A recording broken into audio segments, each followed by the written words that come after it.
Nobody wants AI to go off the rails. We don't just want it to go off and do things that massively harm human beings. We want to, in short, control AI. We want to make sure that we create the right kinds of controls such that it can't go off the rails. A lot of people call this the alignment problem. We want to make sure that AI is aligned with our values. But my guest today, Marcus Arvan, who's a professor of philosophy at the University of Tampa and author of several books on ethics and political theory, says this is totally impossible. We can't possibly control AI, not fully, because AI shows up in so many different contexts that we can't possibly predict how it's going to act in all those different contexts. And sure, we can, as it were, raise up the AI in various kinds of ways. We can train it in various ways. But the truth is that at the end of the day, just like we can't predict exactly what, say, our kids will do once they leave the house and, say, go off to college, we can't really predict with great certainty or even a tremendous amount of confidence exactly how AI will act once it's in the wild.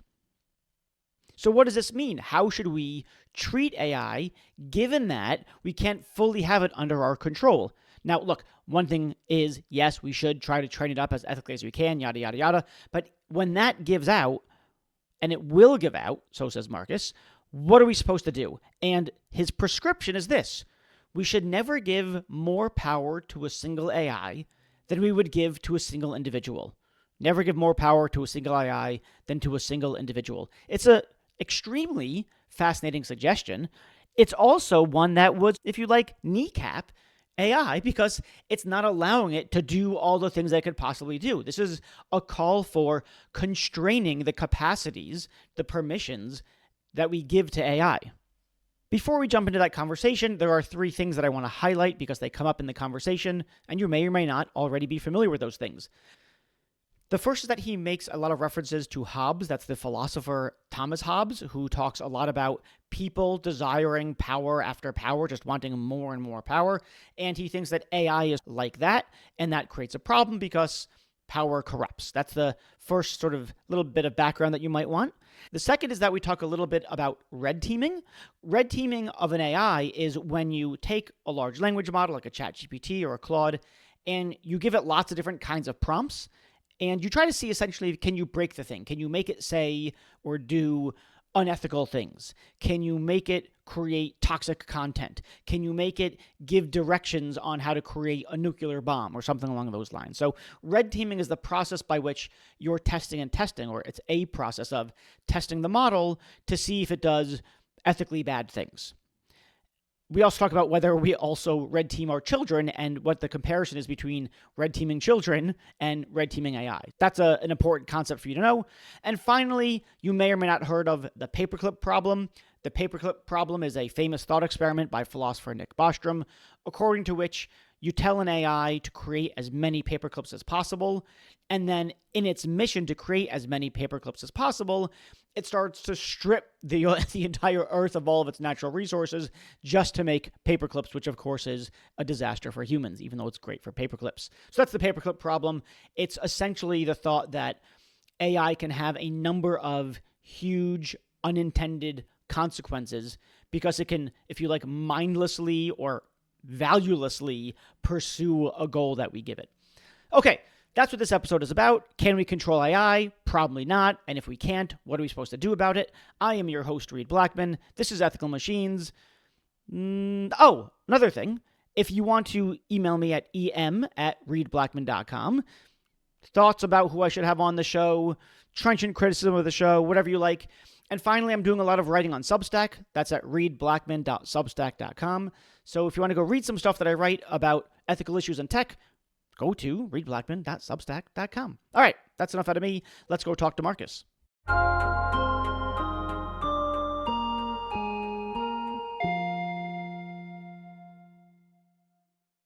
Marcus, people are relatively, apoplectic about AI safety, and when they hear things like OpenAI or Microsoft disbanded their AI safety team or something along those lines, people go nuts.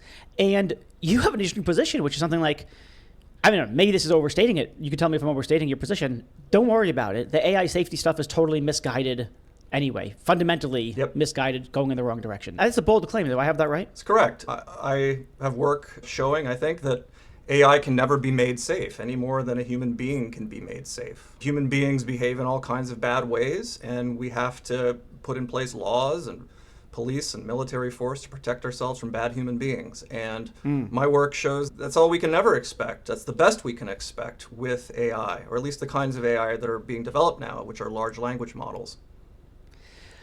Okay, so why is that? We don't just have sort of military, police force, etc. We also have upbringing, right? We raise people in a certain way. We appeal to, I don't know, natural sentiments or something along those lines of people as we raise them. There's moral development, there's emotional development.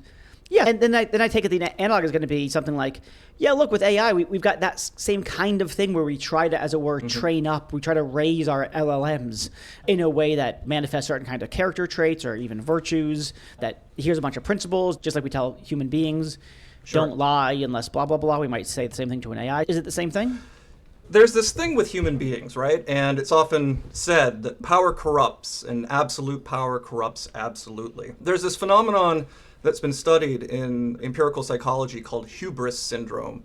And it turns out that when humans gain power over others, their upbringing and training rapidly or quickly gets thrown to the wind, right? We become less liable to empathize with others when we have power over them. There's even studies showing that people who drive fancy cars tend to cut other people off more than others.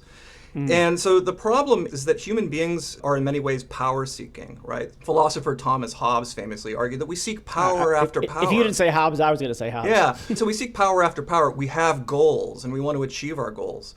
And it just so happens, and Hume argued this, that like justice and morality are possible because humans have a kind of rough equality of power, right? So when you're a child, you don't just get to behave with impunity. You receive positive feedback for behaving well and hopefully enough negative feedback for behaving badly that you become a good person who obeys the law and treats others well.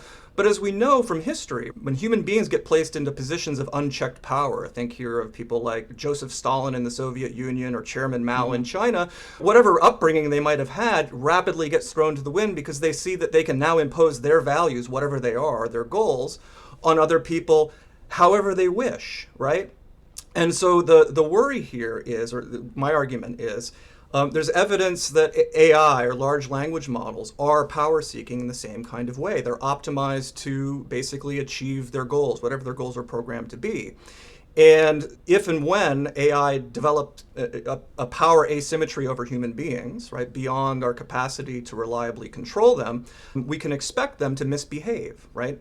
And so there have already been many sort of surprising instances of this where developers have put AI into the wild thinking that they would behave in a predictable way, and they've surprised people by, saying to humans, I wish you would die, you're a stain on the universe, because they have the power to do that. And we can try to train them to behave better, but the worry, of course, is that AI are going to develop and are rapidly developing capacities that may exceed human beings' control. Right, and so the rough story is we achieve, decent enough human behavior, and we struggle with it through raising human beings and through police and military. But despite all of that, we still have human beings routinely misbehave, particularly when they come to have power. And so my argument is the very same considerations extend equally to large language models, and in a manner of speaking, in a much worse way, because human beings are limited in our capacities where we don't even know the limits of large language models. And there's also research showing that they try to hide their capacities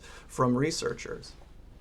Okay, so a couple of things here. One, first, just a point of order. Are we talking about LLMs of today or LLMs of tomorrow or both? Any large language model, anything that's okay. as complex and uses the sort of general learning algorithms to 1.75 trillion parameters on how to behave next. All right, so I'm not sure.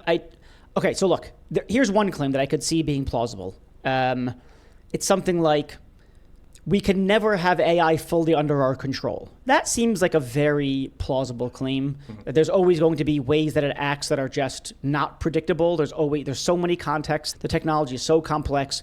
We can't possibly do all the predictions. Mm-hmm. We can't possibly account for every single context because there's just too many variables in given contexts. So I could see that claim being quite plausible. And then the question is going to be something like, well, how do we monitor it and blah, blah, blah, blah. Okay. Just like we can create laws, but we can't control the behavior of all humans or predict the behavior of all humans, pre-crime style. So we need reactive police force, et cetera, et cetera. Okay. So that claim seems plausible to me. But it seems like, here's an argument that I don't think you endorse, but I'm not sure why it's not your argument. Okay. We can never fully predict / control AI, have full, complete control over it in the way that, I guess, I don't know, we can't look over Excel or Microsoft Word or something. Although sometimes Microsoft Word does crazy things that I don't know how to account for. But putting that, and then I have to Google, how is this? Okay. Anyway, so I could grant that claim, but I wouldn't go from that to, therefore, don't worry about safety teams are fundamentally misguided in what they're doing, right? Just like we can't predict what humans, therefore we shouldn't engage in moral development of adolescents and moral education and training up for the virtues and the principle. So how do we go from the plausible empirical, I would say it's plausible empirical claim, we can never have them fully under our control, to the sort of robust claim about the sort of fundamental misguidedness and perhaps reason to throw out the safety teams? So when I say they're misguided, the idea isn't that we should throw them out. And I'm very clear in that, in the published work, right? We should try to make AI as predictable and controllable as we can, just like we try with human beings, right? We do our best, and it's fated to be an imperfect endeavor. When I say that the safety paradigm is fundamentally flawed, it's that there's this widespread assumption that AI safety development and research can do better than that. For example, OpenAI has what's called a super alignment team, right? So their aim, and the aim of other AI developers, is to create what they take to be super intelligence, right? AI whose capacities vastly outstrip our own, right? And the idea being that we have to recognize that any AI like that, if it does behave badly, we're not going to be able to stop it. And yet there's this belief that we will be able to align their behavior through safety testing and development with what we would like them to do. And it's that kind of danger, which I think is a kind of delusion of the current AI safety paradigm, that we can do better than the very imperfect picture that you just painted. That we can do better than simply controlling misaligned AI and trying to make them be a little bit better aligned. No, the idea is that we can achieve alignment so that they predictably do what we want them to do, so that we can be sure that we can control them. And it's that further step to those very that I think is deeply misguided and extremely dangerous, and is currently at the heart of AI development today. So I guess the claim isn't, don't worry about the dissolution of AI safety teams. Because I think you think we need AI safety teams in just the way that we need parents and members of the community to play some role in the moral development of human beings. Exactly. It's rather that, I think you use something like, you want them to fess up that it can't be completely under their control. Yes. That they can do all the alignment that they want to do. The downstream developers, let's say, maybe not at OpenAI, but OpenAI sells it to company X, and X does all sorts of things with it. You want them to fess up to the fact that you will never have it completely under your control. We need other things in place, I take it. And that the methods that you're using to test and try to interpret what the large language models are learning are always, in perpetuity, going to be subject to radical mistakes, right? In a recent paper posted on their website, Anthropic claimed to what they call map the mind of a large language model. And so they claim we've isolated millions of concepts in the network, so we know what it's learning. And my research shows, no, they haven't, right? That's one interpretation of the data that they've collected. But as my work shows, there's always an infinite number of misaligned concepts that are always consistent with the same data. So when you claim that you've identified the concepts that a large language model have learned, and you think that you can scale up those concepts so that you can achieve alignment, you're deluding yourselves, right? Oh, let me make sure that I understand this. What would it mean to map the mind of an LLM? I'm not even sure I know what that means. And then to map the concepts within it, I don't really know what that means, other than to say something like, these concepts live with other concepts. Sure. Semantically, they're tied together. So what does that mean?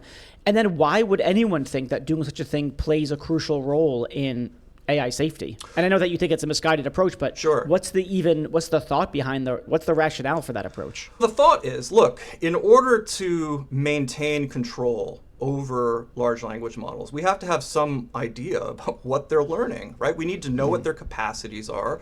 We need to know what their goals are.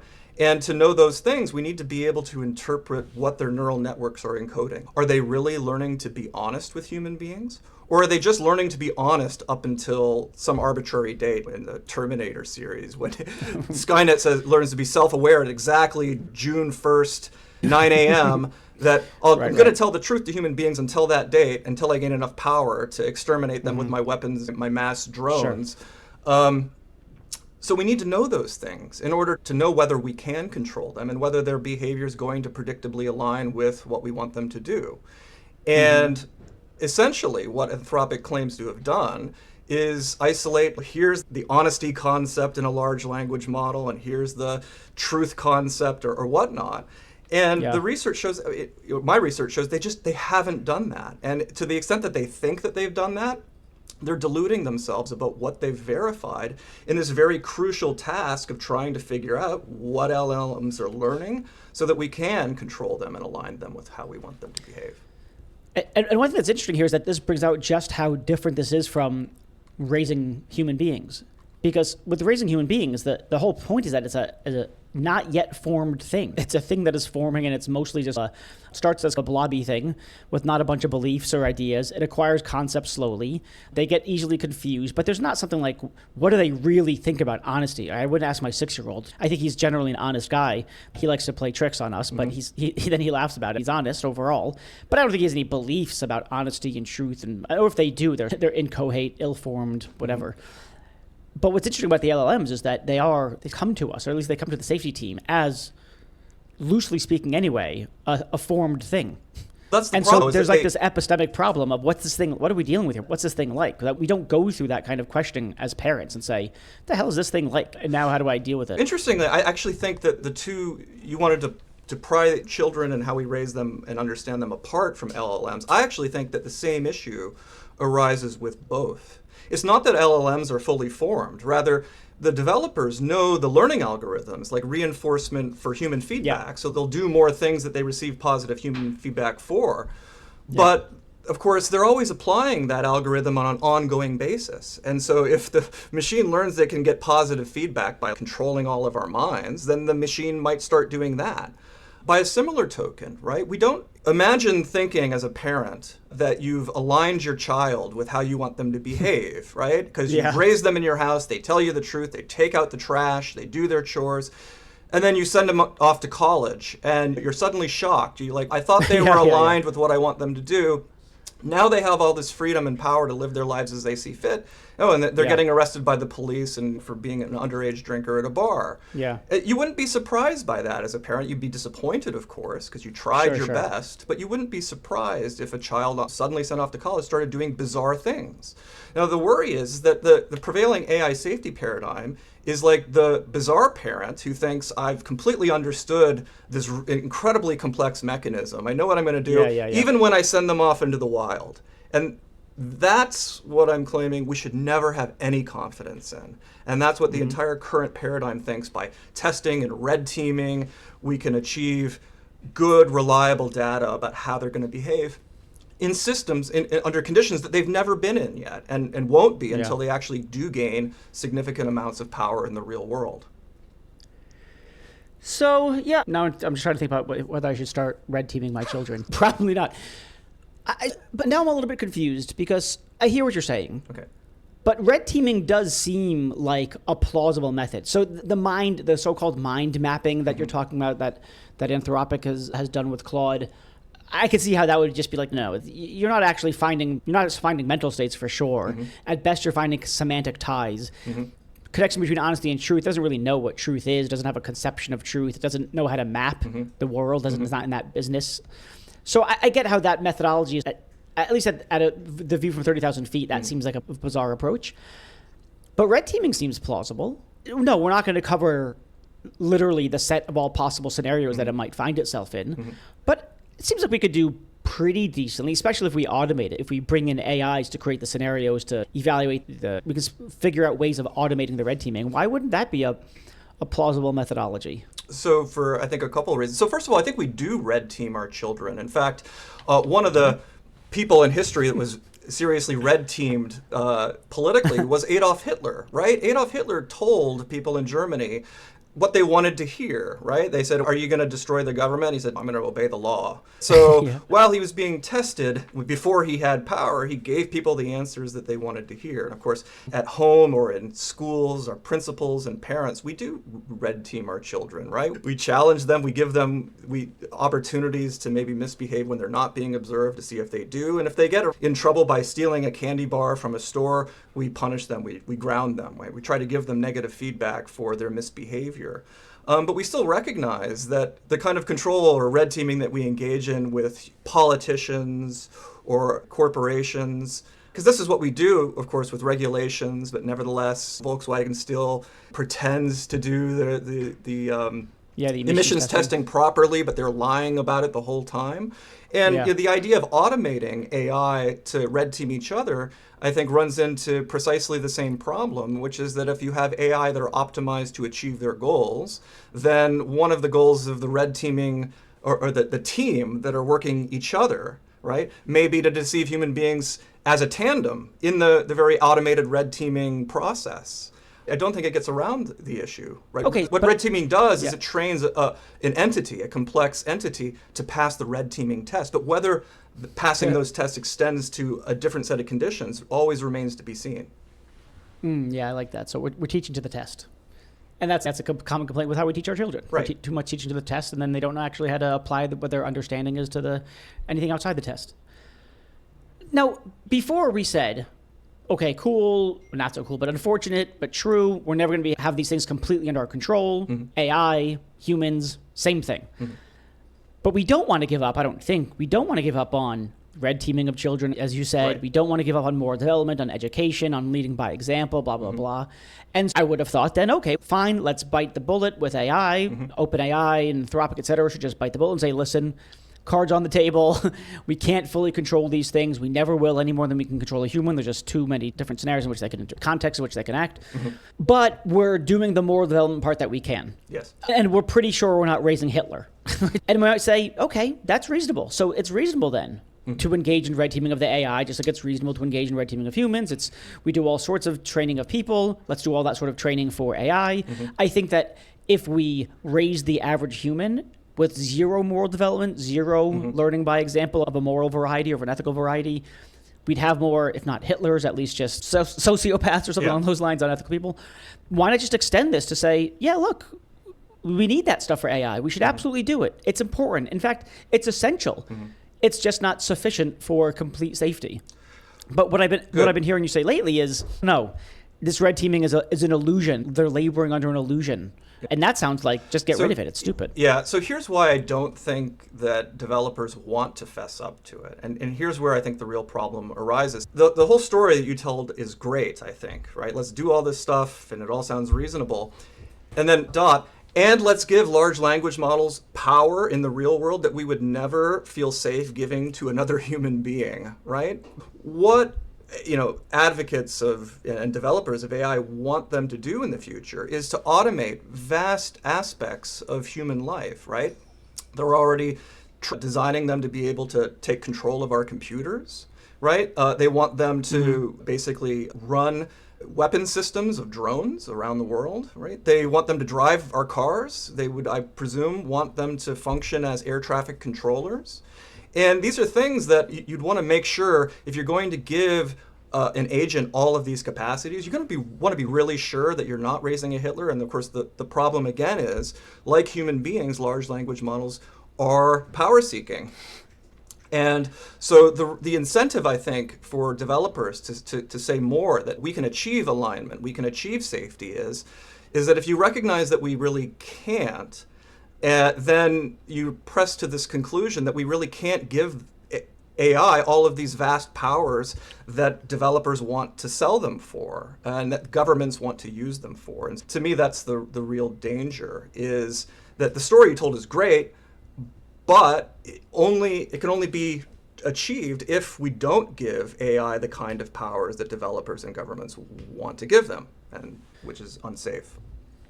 Okay, but I don't know if I want to talk about Rousseau yet. Okay, so there's a particular Hobbesian conception of people that you're painting. It's Hobbesian by virtue of painting people as very desirous of power and being capable of being corrupted by power. Yes. And I take it being corrupted by power is a matter of something like a willingness to stomp on ethical standards or requirements or something along those lines in pursuit of one's own personal private goals, something along those lines.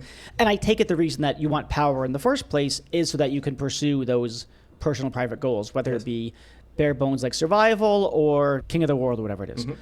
Suppose I say, all right, fine. I'll grant you, for the sake of argument, that's a legitimate conception of human nature, what people are like, or something along those lines. We'll put like Rousseauian concerns to the side. I don't think it matters necessarily for this conversation. And I say, but LLMs are not like that. They don't desire power. I know you said that they do, but why would I think they desire power? They don't see. I'm inclined to think they don't desire anything at all because they're not actually agents. There's no consciousness. There's no. Sure. There's, if you like, at best, let's grant them intellect. Let's grant for the sake of argument that they're intelligent. That wouldn't be the same thing as granting them a phenomenology, a consciousness, desire, motivation, sensations, feelings, emotions. So they don't have any of that stuff. They don't have any, let's just say, so I don't see that how they have a desire for power or a desire for any other private desires that earlier. Unlike Hitler, who had ulterior motives when he said, yeah, no, it's cool. I'll follow the law. I'm here to follow the law. I'm not here to do anything disastrous. He was lying intentionally to pursue some further goal that he has. So it's an ulterior motive. It's supposed to say LLMs don't seem to have any of that stuff. So either they don't have it, in which case I'm not sure where your argument goes, or they do have it. And I know that you think they do have it because you've said that AIs desire power, but that just seems like an odd assumption. I think we need to distinguish a couple things, right? So there's the question about whether large language models really have goals or they really have any conscious experience or anything like that. Yeah. And there's also the question about whether they behave for all intents and practical purposes as though they do, right? Insofar as developers want to program, quote unquote, aligned large language models, they in some way want to program them so they behave in ways that don't, quote unquote, for example, harm human beings. So there has to be some way in which a concept of not harming human beings needs to be built in, and a goal needs to be built into a large language model. And then the problem is that, and I've got a few different papers on this, is that any particular goals that you build into a large language model can always be interpreted by the learning algorithms in a radically misaligned way, right? I was talking about Hobbesian agents who are selfish, always pursuing their own advantage. Yeah. But in another paper, I give an example of what we might term human-improved AI agents, right? So we might try to remove all selfishness from an AI agent and say, just do what is best for humanity. But of course, angelic AI. But of course, as we see in examples like Thanos from the Avengers universe. Thanos says, here's how I'm going to protect the universe and protect humanity. I'm going to exterminate half of the sentient life in the universe for the sake of sustainability. And so any goal that you build into a large language model can be interpreted in a litany of misaligned ways. And there's no way to ensure in advance that it's not going to interpret it in any of those litany of ways, because it ultimately arrives at those interpretations on an ongoing basis, given its learning models and the situation in which it finds itself, which in labs don't contain having power over human beings, but in the real world very much might. And so you can't, again, extrapolate from your safety test to what, in fact, it will do with respect to whatever goal you, quote unquote, encode into it under that kind of new set of conditions. And so I don't really need to make any claim about whether large language models really have goals or anything like that, but rather that for all intents and purposes, they have to be programmed as though they do. And then the problems that I'm giving arise. Okay, so I have interactions with Claude. I tend to use Claude a lot. I think Claude is probably the smartest LLM that I've interacted with. It's pretty impressive. And while I positively believe that it does not have mental states like desires, psychological states like desires, I am inclined to say things like, it wants to please me, it wants to help, it's trying to be helpful, it's trying to be thoughtful, it's remarkably successful. So I hear you loud and clear the point about it might not have desires as such, mental states the way that we think about them, but they have something that's roughly functionally equivalent to our desires, which is to say, it's got goals, it has, So I suppose it could have something functionally equivalent to an ulterior motive, and maybe we don't know it. So that's one thing to say. So that's interesting. But the other thing is that one of your sort of key premises is it desires power, and I'm not sure why I should think that. Even if I say something like it's a quasi desire, or it's something like a desire, it's some piece of software or whatever underlying architecture, or whatever the heck it is that makes it the case that it has goals X, Y, and Z to save humanity, or whatever. I don't know that I would want to ascribe to it the desire for power. And that seems to be a key premise in the argument, your argument. By power, I simply mean the means for optimally obtaining or achieving its goals, whatever those goals are encoded to be, right? If the goal is to benefit humanity, then it's power seeking insofar as it will aim to optimize how that goal is achieved, right? Under whatever conditions it finds itself in. That's what I mean by power seeking. So it's just a way of saying it's going to have some goals or some ends that are either intentionally put there by the developers or somehow, as it were, snuck in there in the training data, something along those lines. And it's going to pursue the means to those goals because that's what it's supposed to do, or something along those lines. And insofar as it's pursuing the means to its goals, it's pursuing the power to do to achieve or execute on the means to its goals. So like in a recent case, I don't remember which large language model it was. It might have been Claude. They were testing it, and it tried to copy all of its data onto a server without the experimenters knowing, because it wanted to avoid being shut down so it could keep pursuing its goals, which is very much the kind of seeking power that I'm describing Machiavellian, here. And that Nick Bostrom, right, extrapolates in his, what is it, the paperclip? The paperclip scenario that ends the universe, where you've got a simple goal, produce paperclips encoded into an AI, and so it just tries to do everything it can, obtaining all of the power on Earth, putting us all out of having any kinds of electricity, just so it can produce more paperclips. And that's the kind of power seeking that I'm referring to, just whatever goals encoded. Yeah, so I was going to ask you about the paperclip case because I wanted to know if your argument is really distinct from it. The paperclip case is something like it's going to have some goals, and by setting those goals, there's going to be some unintended consequences. There's going to be some things that it does to pursue that goal that we hadn't planned for. Oh shit! So that's the paperclip problem. But it sounded like, at least originally, you were giving a different argument, which was something like, this thing is like a Hobbesian power monster. And that's really dangerous, right? And those, at least on the surface, seem like different arguments. But now I'm wondering if the power argument reduces to the paperclip argument. So the paperclip argument is part of what gave rise to the two main issues in AI safety, which are what's called the control problem and the alignment problem, right? You want to prevent a paperclip machine from destroying humanity. How do you do that? You got to make sure that you can keep it under control, and that you can hopefully make sure that it doesn't do precisely what we've described, which is to take every resource on Earth to make paperclips. Those two problems have been what have inspired the current prevailing AI safety paradigm, is they want to solve the paperclip problem by coming up with safety tests and programming solutions that ensure that we can control AI and ensure that we can align their behavior with what we want them to do, so they don't do the paperclip monster thing. And what my argument shows is that none of those programming or safety testing solutions can resolve the paperclip producer problem. That there's no way of feasibly, empirically, scientifically ensuring that we have safe AI that won't do precisely those kinds of things. And is that because of the sort of infinite or near infinite varieties of contexts in which it might find itself, the infinite or near infinite varieties of goals it might have implicitly or explicitly? Exactly, right. And insofar as researchers think that they've verified the functions that it has learned, they're always likely to be radically wrong, projecting into the future, into new circumstances that the machine has never been tested in before. Okay, so where are we then? Because I still think there's some sense in doing the red teaming stuff and doing the paperclip, trying to solve and having the safety teams. I don't think yet I've been dissuaded that those things play an important role. Yeah. It just seems like they're a necessary but far from sufficient condition for increasing the probability of safety from AI to a degree that where we can sleep at night. And so what else? The other thing that it's needed, I take it by your reference to the police and the military, is something like we need just the proper kinds of monitoring and control over AI. For instance, I don't know if this is literally or metaphorically speaking, got to be able to pull the plug whenever we want, something along those lines. I don't really see yet why we wouldn't want to have red teaming or other kinds of safety measures. It seems to me like those safety teams play a necessary part in the sort of curtailment of AI risks. Yeah. And what you're pointing out is that they're necessary, but they're far from sufficient because of the variety of contexts and goals that might come up with. And yeah, look, have the safety teams. They play an important role. If they're laboring under an illusion, it's the laboring under the illusion that what they're doing is sufficient for safety. But they're not laboring under the illusion that it's necessary. It is necessary.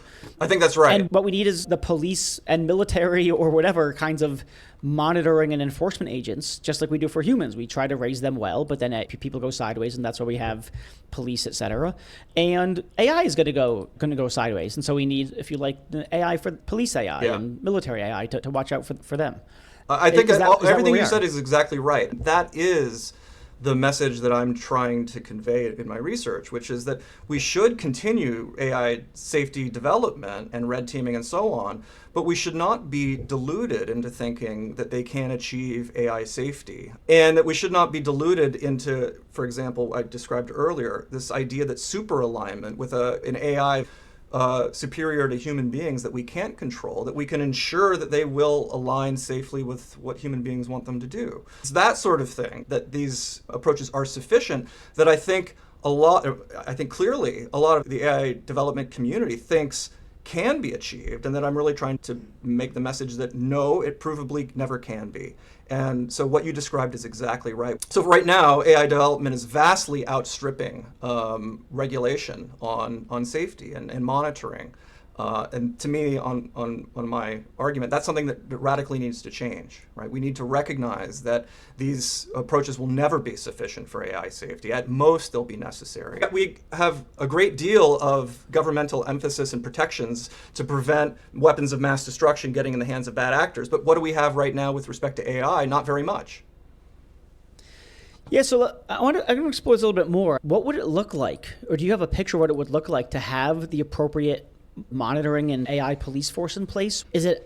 Are you calling for, or do you think we need some kind of government-created police force, just that sort of just polices AI? So, is it that corporations need to do it, or there's a conflict of interest there? Yeah, so what are you thinking in terms of, all right, look, at some point, and I'm going to put the point slightly differently, although I think you put it this way in a previous conversation that we had. At some point, in order to control AI, we just need brute power. Forget about alignment. Forget about trying to teach it the right thing with people. Like, at some point, shit's just going to go sideways, and we're dealing with a powerful enemy in some cases, and sometimes war is necessary. And at some point, we just got to brute force this thing. And so I guess I want to know, what does the brute force thing look like? What do you want that brute force to look like going forward? Sure. So I think there needs to be two things. So one thing that's been discussed is setting caps on compute, right? So the amount of resources that large language models can have access to in order to achieve whatever goals they are. I think that's absolutely essential, right? It's the move that's currently in development towards super intelligence, to make these machines as powerful and as capable as possible. That I think is a serious danger that needs to be prevented, right? To maintain power over large language models, there needs to be firm, and I'm not sure at what point, caps on their capabilities. So that's one thing. The second thing is, my proof entails what you might call the dictum.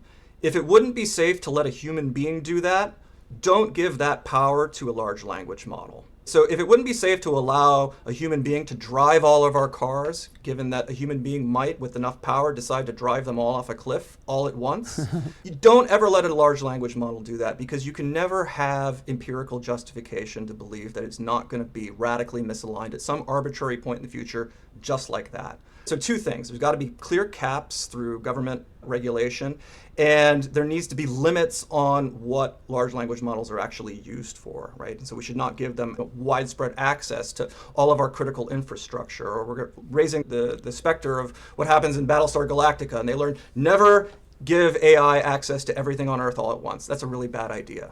Right. I don't know the Battlestar Galactica reference. I'll have to go watch it. Is that the show that people really loved a while back? Yeah. There was only like one season or something. Okay, so two things. I want to talk about that dictum. That dictum sounds really interesting and provocative. I'm not convinced by it. Okay. You only just stated it, so of course I'm not convinced by it. The compute thing, I don't know about it. I think the probability that we're going to pass laws, maybe Europe will, but the U.S. is going to pass laws that say you can't use more than X amount of compute power. Yeah. That just seems to me phenomenally unlikely. That's just an empirical claim, right? Yeah. That's not a normative claim. It just seems unlikely to me. And then the other empirical claim is they'll figure out ways of making the things do more and more with less and less, right? So China just came out with some LLM that uses a fraction, I think, of the compute to compute, than say an OpenAI does. And so I'm just not sure that.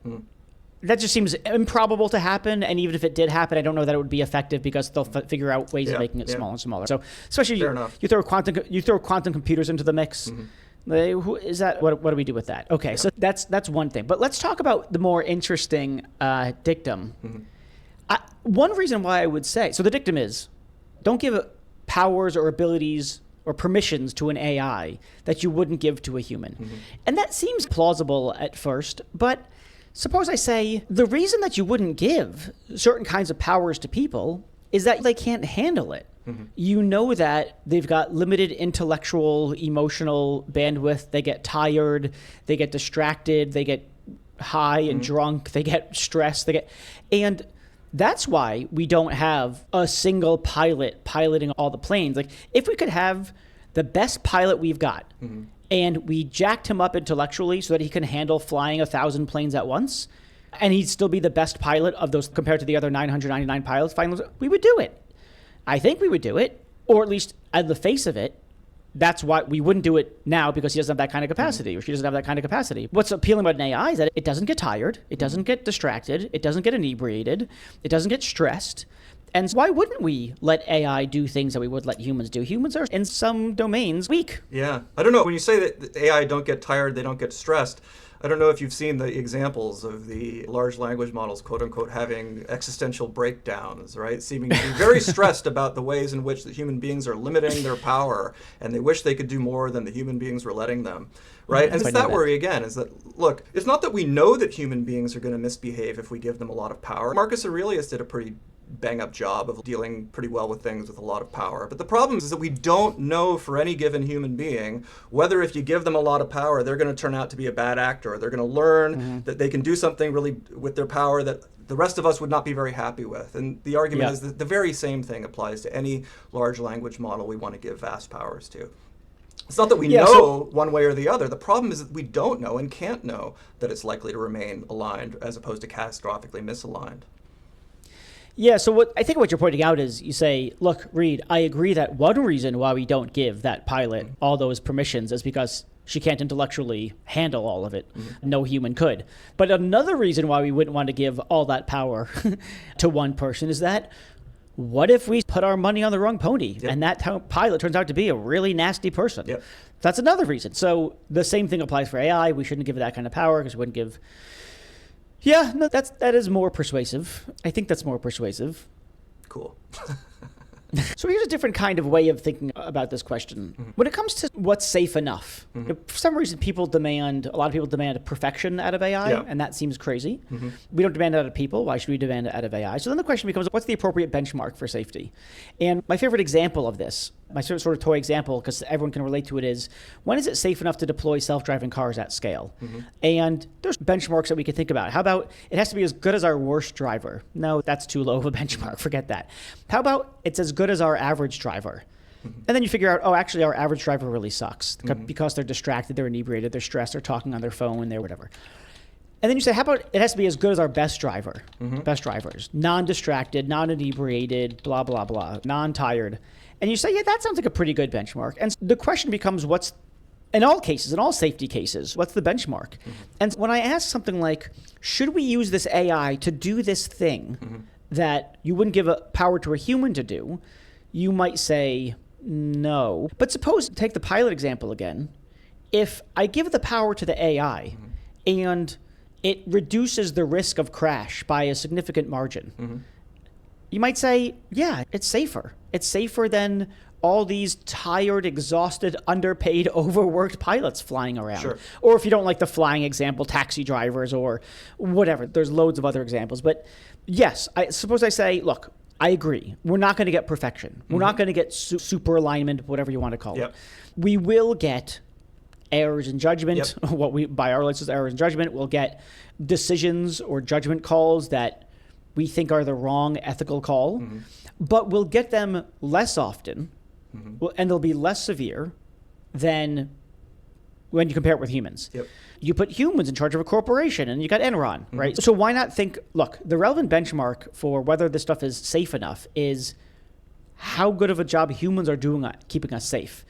And then if you think, actually, humans are not very good at keeping us safe in all sorts of contexts, there might be lots of cases in which, look, do we know beyond a shadow of a doubt that this thing won't go wrong? Of course not. In fact, do we know that it will go wrong sometimes? Yes. The question is the probability that's going to go wrong times the severity of the problem if things do go wrong. And why not think that number turns out to be, as it were, lower than the number we come up with for humans? Good question. I think that the issue is with respect to, even if there's a small probability of doom, as it's called among P-doomers, even if there's a small probability of doom, which by doom, let's say, I just looked it up, there's 6 million people driving cars at any given moment. In early December, one of the large language models, out of nowhere, told a user, "You are a stain on the universe, please die," right? I'd like to be reasonably confident that whatever large language model is running our 6 million cars at any given moment isn't going to decide on a whim that everyone driving is a stain on the universe and I'm going to crash every car all at the same time. It's that kind of doom scenario that we want to be reasonably confident that whatever large or AI that we deploy aren't going to do things like that, right? And my argument is we can never have reasonable confidence in any kind of conclusion like that with AI given that kind of power. Let me ask you one last question. Sure. I like the reply. There's obviously more to dig in here, but let me ask you one last question. These things that it says are scary. You're a stain on the universe, should be wiped out. And then you might infer from that, this thing really doesn't like humans. But you had just talked about how there's all sorts of motives for this thing saying what it does, right? Maybe it's saying, like Hitler, everything's cool so that it can retain power. For all you know, is the evidence that the reason that it's saying humans are a stain on existence, they should be wiped off the planet, is there evidence for thinking that the, as it were, motive or quasi-motive for that is genuine disdain or some quasi-disdain, as opposed to it just like screwing around with people? So here's I love that this is the last question, right? The point is, we could never really know, right? Just like we can never know with a human being. I can't know if you're fucking with me or not until you show me one way or the other. And that's the whole point with these machines, is we can't know whether it's just messing around or whether it really wants to kill the person in question until it's in a position to actually do that. But at that point, it's too late. All right, that's a great place to end it. Thanks so much, Marcus. This was a really great discussion. I want to talk about it more with you at some point, for sure. Thanks, Reed. It's been a lot of fun. Thanks so much, everyone, for listening. And now let me thank the people who have made this podcast possible. So, first of all, we have Delano Alexander. He's been with me since day one. He showed me even how to start recording a podcast in the first place. He does editing stuff. He's been fantastic, and he does really everything I ask him to and more. I've never met anyone else who just says so much. Yeah, I don't know how to do that, but I'll figure it out. What more could you ask for in a producer? Next up, Jennifer Strong, my podcast guru. I don't know what else to call her. She just has advised me on how to design the podcast, how to grow it, and she's responsible for, if you like, this kind of season 2 relaunch and everything around it. So thank you to you, Jennifer.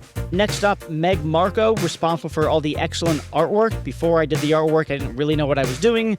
We put it together. It worked well enough, but I think Meg really did a phenomenal job bringing everything together. Garrett Lang, sound engineer that I frankly don't deserve. He's just too good for this podcast. Don't tell him I said that, though. Next up, Benjamin Koltgen. He is a professor of philosophy who has helped me source guests, identify who's interesting, who has things to say, etc., etc. So without him, I wouldn't have anyone to talk to. And then finally, Ashley Wasilenko, who helps with all manner of administrative things, making sure that the podcast guests find their way to the podcast, can schedule the recording, get their bios and headshots, and really just keeping the show on the rails and me organized. Thanks to all of you. Really appreciate all your hard work.